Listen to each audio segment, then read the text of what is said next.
नमस्कार student, RO medical academy के अंदर आप सभी का हार्दिक स्वागत एंड हार्दिक अभिनंदन।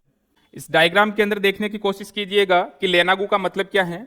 लेनागू का सीधा सा मतलब है कि at the time of intrauterine life, उस फीटस की बात करें या फिर उस न्यूबॉर्न की बात करें, तो उस न्यूबॉर्न की बॉडी के ऊपर कुछ फाइन अपने को हेयर नजर आते हैं। क्या नजर आते हैं बेटा?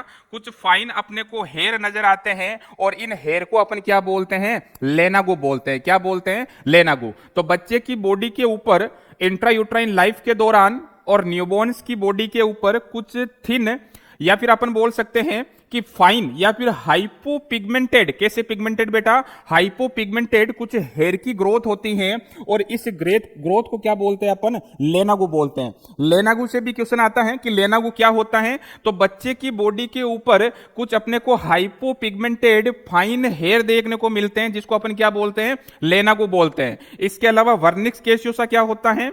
उस बच्चे की बॉडी के ऊपर एक चीजी सबस्टांसेज, व्हाइटिश कलर की परत होती है, उस परत को अपन क्या बोलते हैं? वर्निक्स कैसियोसा बोलते हैं। क्या बोलते हैं बेटा? Vernix caseosa. तो बात करते हैं इस लेनागू की। Lanugo means on newborn baby, on newborn baby on body a fine thin hypopigmented, कैसे बेटा? Hypopigmented hair growth are present, hair growth are present. और इसी को बेटा अपन क्या बोलते हैं? लेनागू बोलते हैं। सर क्या बोलते हैं? लेनागू। क्लियर? अब देखिएगा यहां से क्वेश्चन क्या बनते हैं कि जो लेनागू है उसका एपीरियंस कब स्टार्ट होता है? At the time of gestational period.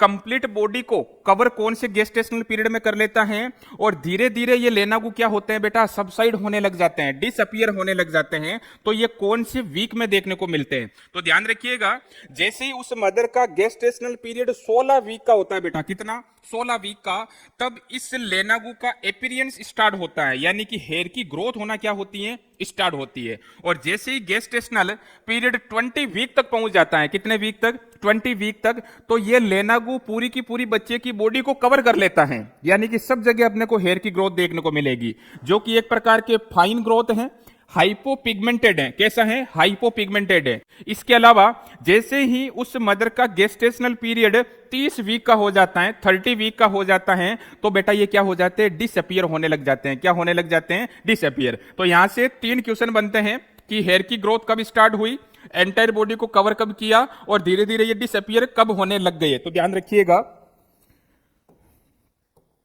First of all 16 week of gestation. Gestation का बेटा कौन सा वीक? 16 वीक। यहां पे ये अपीयर होना स्टार्ट हुआ है, first time appear. First time appear कौन? लेनागू। उसके बाद में 20 वीक ऑफ गेस्टेशन। गेस्टेशन का कौन सा वीक आया बेटा? गेस्टेशन का सर 20 वीक आया। तो इस लेनागू ने पूरी की पूरी बॉडी को क्या कर लिया? बच्चे की कवर कर लिया। पूरी की पूरी बच्चे की बॉडी को ही क्या कवर कर लिया? कवर कर लिया। किसने? लेनागू ने। तो कंप्लीट बॉडी कवर। ठीक। नेक्स्ट वन, जैसे ही gestational period 30 week of gestation. Gestation का कौन सा वीक आया बेटा? 30वां वीक। तो ये क्या होने लग जाए? शेडिंग होने लग जाएगी इनकी, shedding of lanugo from body. Body से ये क्या होने लग जाएंगे? शेड होने लग जाएंगे। तो ये तीनों क्वेश्चन आपको याद रखना है कि 16 वीक पे ये फर्स्ट टाइम अपीयर होता है, 20 वीक के दौरान पूरी बॉडी को ये कवर कर लेता है और 30 वीक के दौरान धीरे धीरे इनकी क्या होने लग जाती है? शेडिंग। शेडिंग का मतलब हुआ धीरे धीरे ये गिरने लग जाते हैं, धीरे धीरे ये खत्म होने लग जाते हैं। क्लियर? तो ये तीनों चीजें इंपॉर्टेंट है। चलिए नेक्स्ट वन बात करते हैं अपन।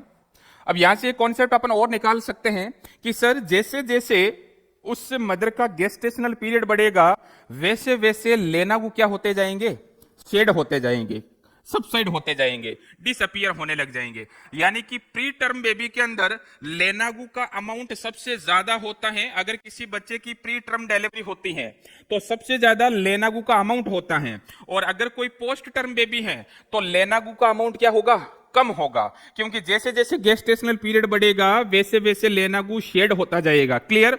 वर्निक्स कैसियोसा की बात करें तो प्री टर्म बेबी के अंदर वर्निक्स कैसियोसा का अमाउंट सबसे ज्यादा होता है, और पोस्ट टर्म बेबी की बात करें तो वर्निक्स कैसियोसा का अमाउंट कम होता है। इसलिए जब अपन ने न्यूबॉर्न बेबी के करेक्टर पढ़े थे तो करेक्टर के अंदर एक करेक्टर यह भी आया था कि प्री टर्म बेबी और पोस्ट टर्म बेबी को अपन हेल्दी न्यूबॉर्न बेबी के अंदर काउंट नहीं कर सकते हैं sir.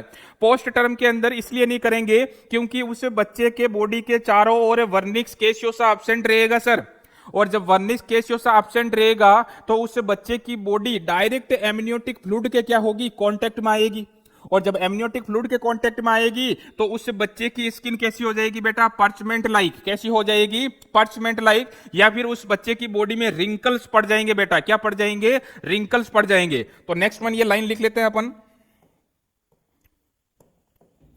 In pre term baby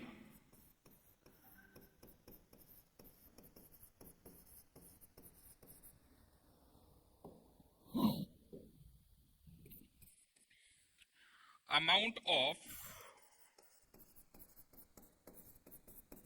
vernix caseosa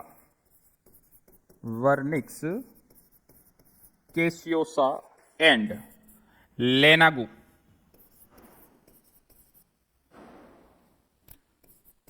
are more, सबसे ज्यादा देखने को मिलते हैं। और पोस्ट टर्म बेबी की बात करूं, मैं किसकी बात करूं बेटा, इन पोस्ट टर्म बेबी, तो इसके अंदर vernix caseosa amount of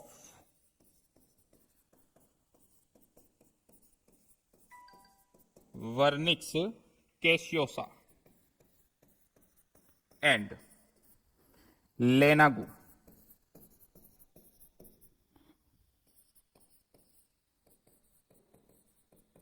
minimum. और मिनिमम होने के कारण बेटा, मिनिमम होने के कारण जैसे वर्निक्स कैसियोसा अगर कम हुआ तो उस बच्चे की बेटा स्किन कैसी हो जाएगी, पर्चमेंट लाइक। स्किन कैसे देखने को मिलेगी, पर्चमेंट लाइक स्किन। और पर्चमेंट लाइक स्किन क्यों देखने को मिली बेटा, due two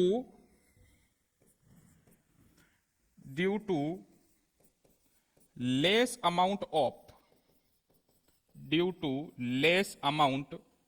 of vernix caseosa कि वर्निक्स कैसियोसा का अमाउंट कम होने के कारण उस बच्चे की स्किन बेटा कैसी हो गई, पर्चमेंट लाइक। और पर्चमेंट लाइक का मतलब क्या हुआ, बच्चे की स्किन में क्या हो गए बेटा, रिंकल्स पड़ गए। बच्चे की स्किन में क्या हो गए, रिंकल्स पड़ गए। Wrinkles in newborn baby body. इसके अलावा इसलिए अपन इस पोस्ट टर्म बेबी को हेल्दी न्यूबॉर्न बेबी के अंदर काउंट नहीं करते हैं, क्योंकि वर्निक्स कैसियोसा कम होता है, बच्चे की स्किन पर्चमेंट लाइक स्किन हो जाती है, और बच्चा डायरेक्ट एमनियोटिक फ्लूइड के क्या होगा, कांटेक्ट में आएगा, तो बच्चे की स्किन में क्या पड़ जाएंगे, रिंकल्स पड़ जाएंगे। अब अपन बात करते हैं कि लेनागू की स्टेज क्या होती है। यानी कि अगर फीटस की बात करें तो वहां पे उस हेयर को अपन क्या बोलेंगे, चाइल्ड के अंदर भी कुछ अपने को पिगमेंटेड हेयर देखने को मिलते हैं तो उसको अपन क्या बोलते हैं, और अडल्ट के अंदर जो हेयर अपने को बॉडी के ऊपर देखने को मिलते हैं उसको अपन क्या बोलते हैं, तो स्टेज ऑफ लेनागू। नेक्स्ट वन किसकी बात करूंगा बेटा, स्टेज ऑफ लेनागू की। स्टेज ऑफ लेनागू, और स्टेज ऑफ लेनागू के अंदर सबसे पहली आती है बेटा स्टेज फर्स्ट। कौन सी आती है, स्टेज फर्स्ट। और स्टेज फर्स्ट के अंदर लेनागू। स्टेज फर्स्ट के अंदर अपन क्या बोलेंगे इसको, लेनागू। और लेनागू किस में प्रेजेंट होता है बेटा, इन फीटस के अंदर। जब वो बच्चा अपनी माँ के गर्भ में होता है और उस बच्चे के ऊपर थिन, बॉडी के ऊपर थिन फाइन हाइपोपिगमेंटेड जो हेयर प्रेजेंट होते हैं, उसको अपन क्या बोलते हैं, लेनागू बोलते हैं। तो लेनागू किस में प्रेजेंट है, इन फीटस में, फीटस में प्रेजेंट है। और हेयर कैसे है बेटा, ये fine comma thin and hypopigmented layer, कैसे हैं, हाइपोपिगमेंटेड हेयर प्रेजेंट है। क्लियर। अब फीटस से उस बच्चे का जन्म हुआ और बच्चा न्यूबॉर्न के अंदर काउंट हुआ, और जैसे ही वो चाइल्ड की अवस्था में आता है, टोडलर प्री स्कूलर की एज में आता है, तो चाइल्ड के बॉडी के ऊपर जो हेयर प्रेजेंट होते हैं उसको अपन वेलस हेयर बोलते हैं। क्या बोलते हैं बेटा, वेलस हेयर। तो क्वेश्चन बन सकता है कि वेलस हेयर किस में प्रेजेंट होते हैं, अडल्ट के अंदर, चाइल्ड के अंदर, या फिर आपके फीटस के अंदर। तो ध्यान रखिएगा, चाइल्ड की बॉडी के ऊपर जो हेयर प्रेजेंट होते हैं, पिगमेंटेड जो हेयर प्रेजेंट होते हैं, उनको अपन क्या बोलेंगे, वेलस हेयर। तो नेक्स्ट वन सेकंड स्टेज आती है आपकी, सेकंड स्टेज, स्टेज सेकंड। और स्टेज सेकंड जो है उसमें जो हेयर है उसको अपन बोलते हैं वेलस हेयर। बेटा क्या बोलते हैं, वेलस हेयर। और वेलस हेयर जो है वो किस में प्रेजेंट होते हैं माय डियर, चाइल्ड के अंदर। ये किसके अंदर प्रेजेंट होंगे, चाइल्ड के अंदर। क्लियर है। इसके अलावा ये कैसे होंगे बेटा, ये भी पिगमेंटेड होंगे सर। कैसे होंगे, ये पिगमेंटेड हेयर होंगे। क्लियर है यहां तक। चलिए चाइल्ड से फिर अपन बात करते हैं उस अडल्ट की। किसकी बात करते हैं, अडल्ट की। या फिर प्यूबर्टी के दौरान जो बॉडी के ऊपर हेयर प्रेजेंट होते हैं उनको अपन टर्मिनल हेयर बोलते हैं। क्या बोलते हैं, टर्मिनल हेयर बोलते हैं। तो स्टेज थर्ड आती है आपकी, नेक्स्ट वन स्टेज थर्ड। और थर्ड स्टेज के अंदर जो हेयर प्रेजेंट है उसको अपन टर्मिनल हेयर के नाम से जानते हैं। किस नाम से जानते हैं बेटा, टर्मिनल हेयर। और टर्मिनल हेयर किस में प्रेजेंट होते हैं, टर्मिनल हेयर जो है वो अडल्ट में प्रेजेंट होते हैं। बेटा किस में प्रेजेंट होते हैं, अडल्ट के अंदर। और कैसे होंगे सर, हाइपर पिगमेंटेड होंगे। कैसे होंगे हेयर, हाइपर पिगमेंटेड हेयर होंगे।